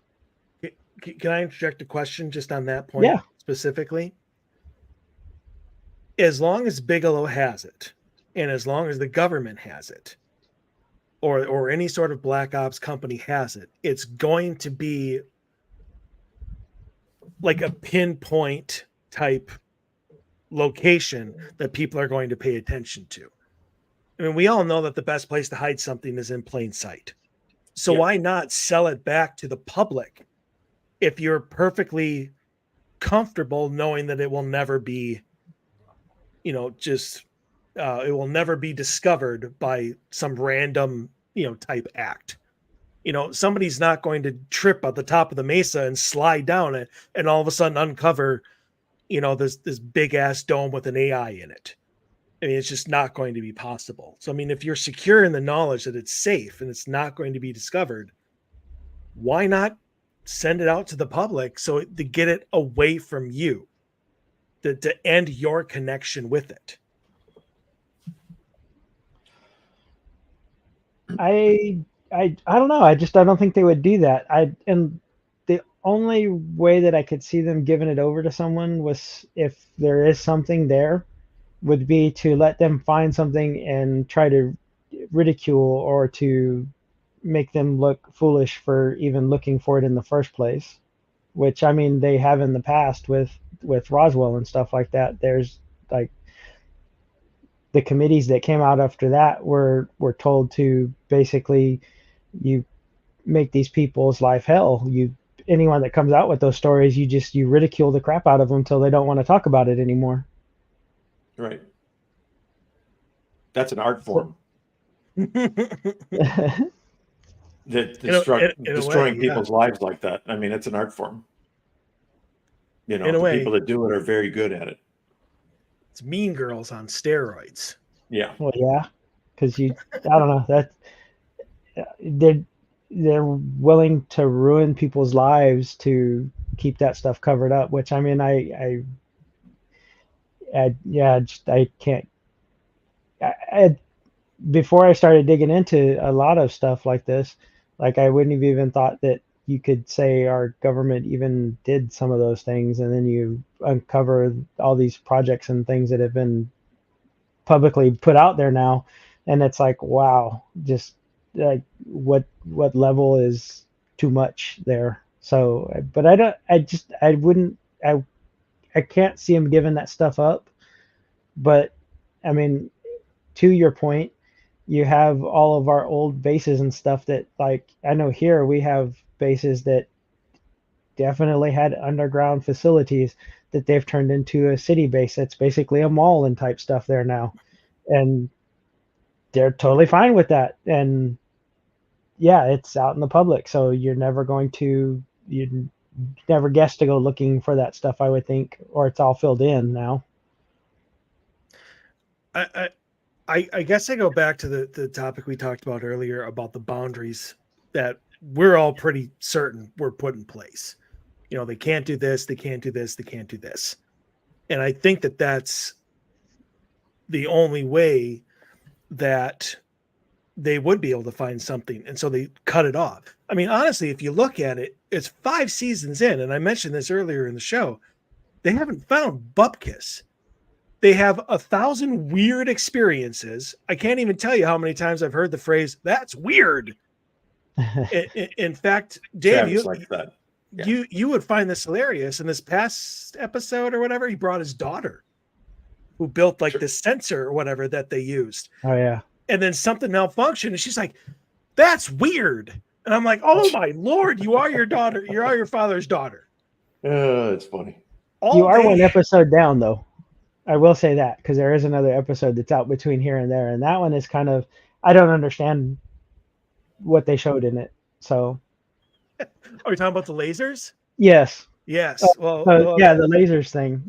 Yeah, which is very interesting because I wanted to get to that too. We have the time to do it, but the thing about it is, all they have is theories. The government right now doesn't need to worry about nothing because they don't have anything to show except circumstantial evidence that prove cockamamie ideas. That's it. And Okay. All right. so go ahead, Dave. We got to go back down the rabbit hole here. So we're too far out of the rabbit hole. So if what we're saying is true, and I'm taking everything that we've talked about so far into this when I say what I'm about to say. Okay. There obviously has to be cooperation between the alien life forms. I say that in air quotes because I don't know that they're aliens or interdimensional entities. But there obviously has to be a cooperation between our government, some branch of our government, and this alien life form. Like, we know that they're there. We know the wormhole's there. We know they've been using it forever. We know that there's something in the mesa. I think, as I'm sitting here listening to you guys talk about this, and as I'm running thoughts through my head, that maybe the government doesn't have to be worried about anybody discovering anything in the mesa because they're not the ones protecting it. Maybe the aliens are the ones protecting what's in the mesa. And maybe the government already knows that they're not going to allow it to be discovered. That they're going to do whatever they need to do, but they're just not being aggressive yet. Right? They haven't really hurt anybody yet. They fired a few mortars over the top of their heads, so to speak, right? They fired a few rounds over the top of their head. Shots across the bow. Right. Shots across the bow. Yeah. Right. And that's really, if you think about it, that's what's happened. You've had a few medical type of things. You've had some weird experiences with health. You had the weird radiation burn out of the cistern. You know, maybe those are just shots saying, hey, stop digging. Stop stop, leave us be. Right? Leave me be. Maybe it's a single entity. You know, leave me be. I don't want you to continue to fire rockets up my ass. I don't want to have the helicopter buzzing around here. I don't want you guys coming in with a backhoe digging up the ground. Right? And maybe that's what it is. And maybe the government doesn't have to get involved, to our point of why they would let them on the property in the first place. Maybe they don't have to because they already know that it's safe. They already know that the secret is safe. The aliens have already said to them, hey, don't worry about it. If anybody comes looking, we have already put into place something that's going to protect our interests here. Yeah, I mean, it definitely could be. I mean, being out there in the middle of nowhere, and the wormhole right there, right? You know, the whatever's in the mesa might just be a power source. Maybe it's powering the wormhole. So that's what I mean when I was talking about tethers or anchor points. Maybe it has to be there. Right? Perhaps, but it obviously has to be protected. Right. And as I think all three of us will know, the world, at least from their perspective, is not ready to know that they are here and what they are doing. Right. Yeah. So right now it needs to be hidden. It needs to be, make sure it's not found, but they can't go in and, do something drastic that would, going to kill one of them. No. One of the guys or whatever. So all they do is thwart all of their attempts in any way that they can. Right. And that's exactly what they've been doing. Mm-hmm. If you take a look at that, every time helicopter, there's something 20 feet below us, right? Scared the shit out of them, made them land the helicopter. Now, if that was me flying a helicopter, that wouldn't have bothered me. You probably just I'd have been like, I would have been like, "Can you see it? Can you see anything?" No, then don't worry about it. The sensor's bad. We're going to continue the experiment. Either that, or you just would have really quickly hit the joystick down and just Yeah. landed right on top of it. Bonked Yeah, it right on exactly. the head. Land on it. Yeah, knock it to the ground. It's just bonked it on the head. Right, Like little bunny foo-foo. right. Knock it out of the air. Send it down to the ground. So I guess, Anthony, what do you think of what Dave just said?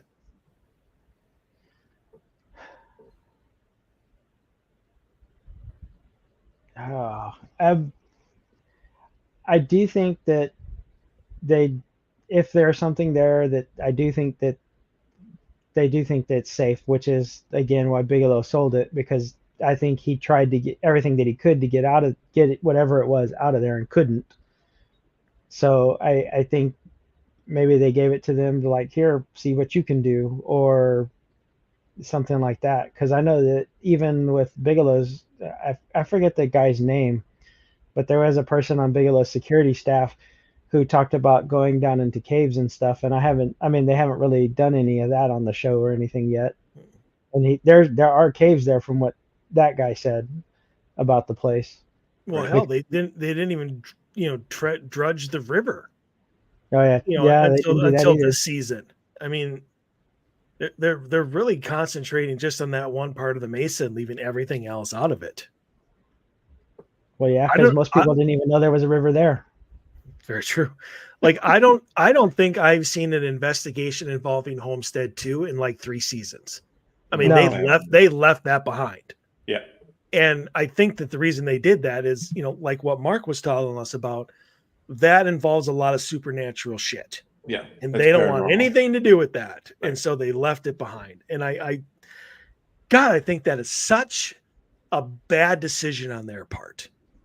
And only because I honestly wonder what they would find, like scientifically speaking, because you and I know that we use scientific equipment in order to find our stuff.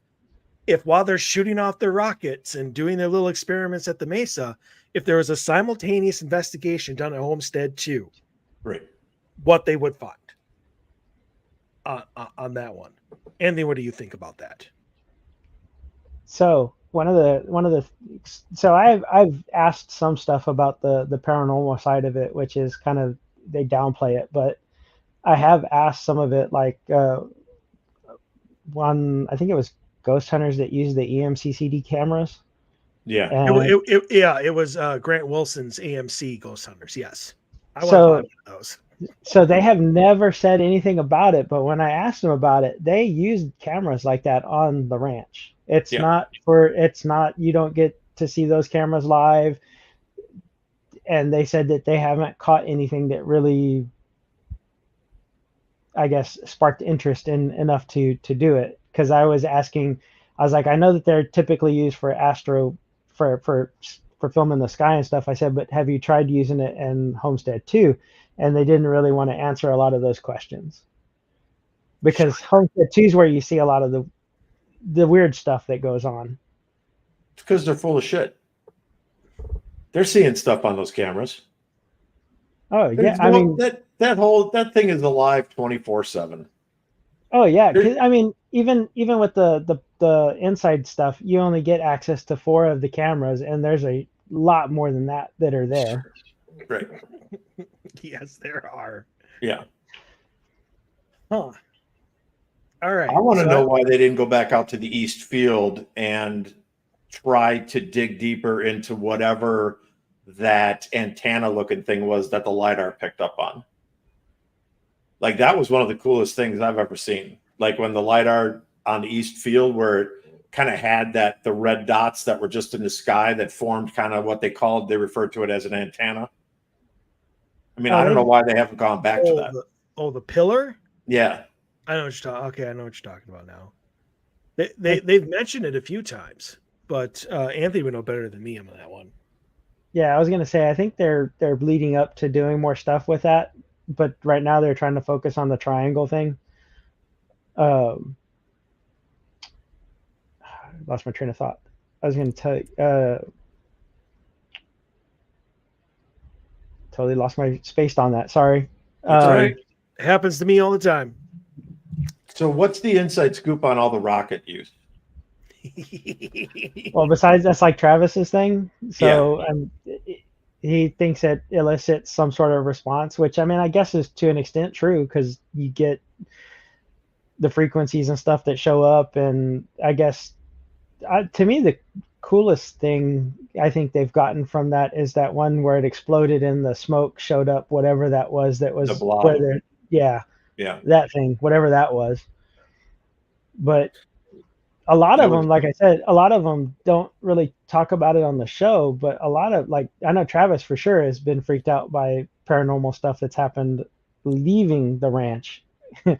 So I know he's talked about when he went into the show, he thought it was a joke and it was going to be a 1, 2, 3 and done, and Right. be able to say this is what it is, that is it, and it's done. But he has hinted that there's some sort of connection between the paranormal and whatever they're seeing in the skies and stuff.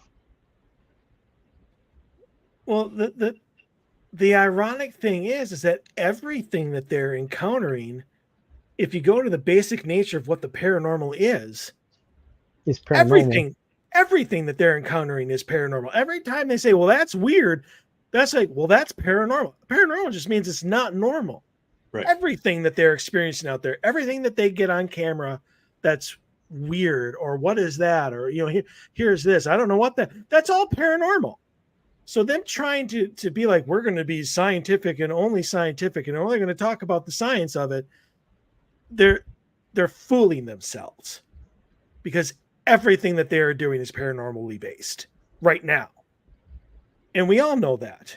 We all know right now the paranormal that we know is just science in the future. And it irritates the shit out of me that they're just cutting off their left leg. Well, yeah, on purpose. To speak with David when Dave talked about the groceries and stuff that got put out and then put back onto the table. I don't remember who it was that had a story about it, but they said that they had poltergeist activity that would move things and rearrange things and stuff in their house away from the ranch after they left the ranch. Yep. And like I said, all the hitchhiker stuff, it totally is paranormal stuff. It's not like you're seeing something in the sky hovering above looking at you or something like that. It's all you see: spirit, apparition, poltergeist activity and stuff like that, but they won't really discuss that a lot on the show.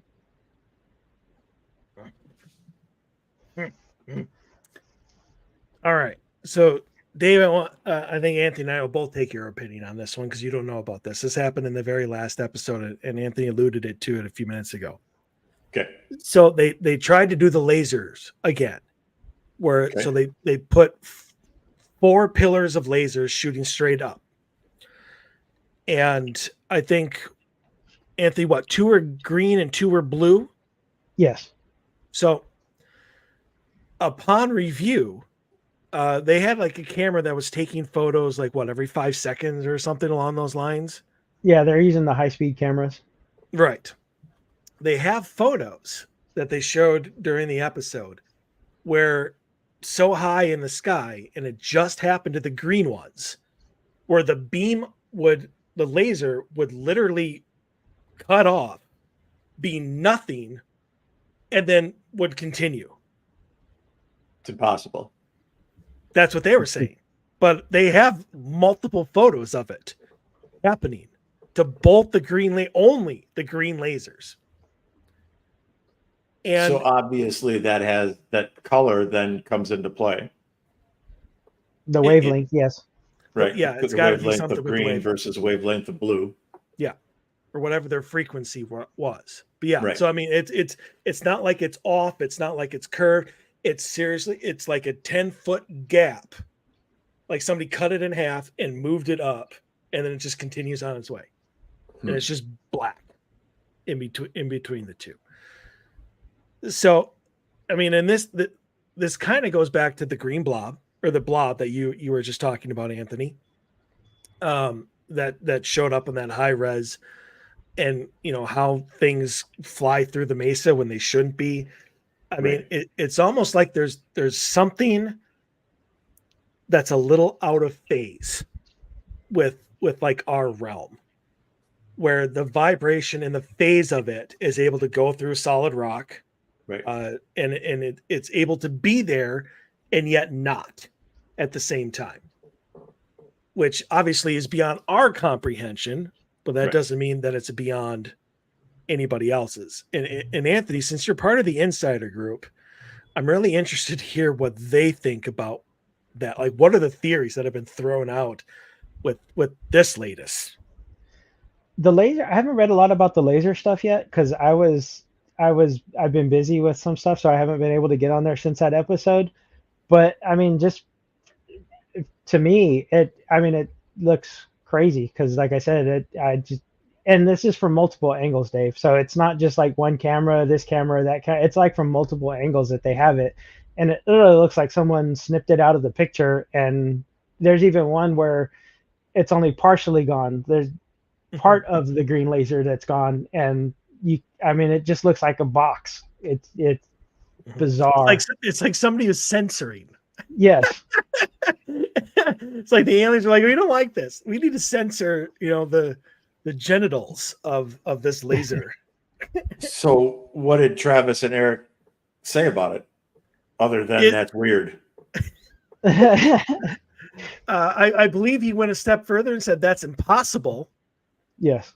Yeah, that was my initial remark. Yeah, that's impossible. Exactly. But otherwise, I think they pretty much ended it with that. Just, that's really weird. I don't know what that is. I don't know what would cause that. Go ahead, Anthony. Honestly, I don't. That particular aspect of it up on the next. Go ahead and finish your thought, Anthony. I was going to say, I think they're going to pick that up on the next episode. They're going to pick up from that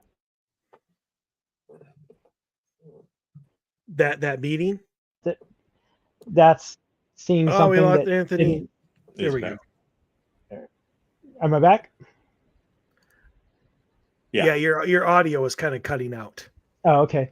I was going to say that's just something that they've shown that is like an impossible thing. Like Dave said, it's just like it makes no sense whatsoever. I can't see how I don't see how that happened. I mean, think about it. It'd be like if we were at a paranormal investigation, like at one of the old theaters, and we're sitting on stage and we got like the green laser beam, and you shoot it up to the top row in the upper balcony, and somewhere in between that laser beam coming from my hand and still beaming a green dot onto a chair in the upper balcony, there's a 10-foot piece that's not existent. So how in the hell could the laser continue to shine through that if there's something blocking it? Yeah.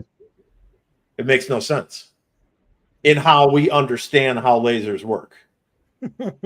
Right? I mean, so obviously, I don't know. Does that make us have to go back to the drawing board to understand how light wavelengths work? Well, now, okay. So I did read one thing that was in the forums when they were talking about the lasers, and it's kind of related to it, where they're talking about the spectrums and stuff like that, and they were talking about the fact that some of these satellites that have caught UAPs and stuff like that over other countries are because of the IR wavelength that it actually sees. It's not just a normal camera that I guess that it's using. They didn't get really detailed about what IR is, what is different about that AR that allowed them to see that stuff. It's probably military secret. I'm so they're sure. probably not going to discuss it. So, because that's actually a really good. It's actually a really good theory and a good question to ask. I mean, is it a problem with the laser? Because none of them, like, as looking at the laser, said, why is there a section of the laser gone? It's only in the photos. Yes. So maybe the problem isn't with the laser at all. something affected the camera that blocked that part of the photo out. That would make more sense. Yeah, otherwise you would have seen, I would think you would have seen it with your naked eye, because the camera only captures what the eye sees. The only caveat to that is that you also see the blue laser that didn't get the other laser that didn't get blocked in some of the pictures. Well, that's just what I mean. It's very selective Yes. and very specific as to what was blocked out. So, I mean, I guess you have to ask yourself, is that on purpose? Which I can't imagine it wouldn't be.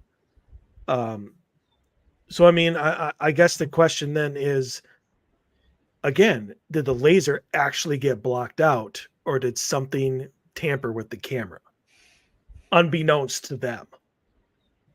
Well, I would say that if you take a look at like when the telescope episode, when they were trying to align their telescopes to known constellations, they couldn't even do it manually. The one guy couldn't even set it up manually. And the guys that had the computer programming ones, you know, that had the little computers built in them, they're all over the place. Nobody could do it. None of those telescopes worked. So it makes more sense to me that something messed with the camera versus something messed with the laser beam. I mean, so the next experiment I would do would be move the blue laser beam right to where the green one was. And then rotate through a color pattern. Purple, red, yellow, green, blue, orange, right? And try to see what the results would be using a multitude of different colors. And cameras. Right, and cameras. From the scientific standpoint. I mean, that's... Because I don't know. I mean, I wouldn't have any clue as to how a laser could be blocked, but then continue on its path. The only way I could see that happening is if you had a filter that would filter that wavelength and it was right over the camera. But I mean, I wouldn't think that would be the case. I would think if it was blocked out, it would be like a craft was there, or something was there blocking it. Well, and initially that's kind of what I thought, but then the laser continues, so it's like it kind of blows that out. Yeah, right. It blows it out of the water. Yeah, agreed. Yep. All right. Well, there's only a minute left. So, is there any point about Skinwalker Ranch that either you two would like to make? Good, Anthony. And I know that at least in the insider stuff, there's a lot of them that, and they won't do it, but there's a lot of them that actually have asked and want them to open it up to like a vetting process to let people come out there and participate, but they pretty strict on not letting that happen whatsoever. Yeah. And they've even gone to the point where, well, you can go to this other place that's down the road and experience a lot of the stuff too. So. Right. Yeah, I can't imagine Brandon or anybody, at least right now, just being like, sure, come on in. Like, just, you know, let's have some tours like that. Just, I can't see that happening if they're trying to keep their scientific credibility. You know, if they're so amped up on that, they're certainly not going to start bringing on a whole bunch of people, especially when safety is such a huge concern of theirs. That's what I think it would be. They make you sign waivers to get there. Yeah. Anyone who goes on there has to sign a waiver to set foot on it. And a non-disclosure. Yes. Yeah. All right. Well, that concludes our show. Anthony, thank you. Not only for your continued patronage of the show, but for agreeing to come on and wanting to talk to us about this. We'll definitely have to do it again. Now that I know you're part of the insider group. Oh yeah, that anything y'all want to know, just ask, and I can try to find out for you. But I want to find out how I get them on the show. I was gonna say, I know Travis and them do a lot of. The only one that doesn't really seem real open to doing a lot of stuff is Eric. Eric Yeah. is not. He's the one that has responded to a lot of the technical questions that I ask, but he's pretty dry as far as responses go and is not forthcoming with details unless you're asking specifically about things. He doesn't volunteer it. Yeah, Right. that doesn't surprise me at all. No, he's got a great physics mind. I don't think he'd be a great interview. That's beyond our pay grade. I think Travis would be a fun interview, and I think Brandon would be a great interview because I watched that 4-hour long interview with Brandon. I thought that he did. He talked about a lot of stuff on that interview. I do think he's a huge. I think he's a huge fanboy for stuff because he just even his private collections and stuff like that. He's just I think he just really digs the stuff. I don't know. I wouldn't see him as some sort of government type person as far as that goes. No, God no. If that were the case, he never even would have started the show. No. Right. All right. Well, again, thank you for coming on. I really appreciate it, and we are definitely going to have you come back when we have our next Skinwalker Ranch talk. But that does it here for us this week. Dave was off next week. Cena will be on with me, so can't wait to see what next we're going to destroy, her and I. But look forward to it. But we will be back in 2 weeks with Jim. I can't remember his last name. So bad. Jim Harold? I think it's it. Campfire Stories. Yeah, Jim Harold. Yep, Jim Harold. Jim Harold will be our guest here in 2 weeks to talk about his new show, or not new show, new book, and some awesome topics just about the paranormal. So we're looking forward to that, definitely. But until then, stay healthy, stay safe. We want to see you back here. Everyone, have a good night.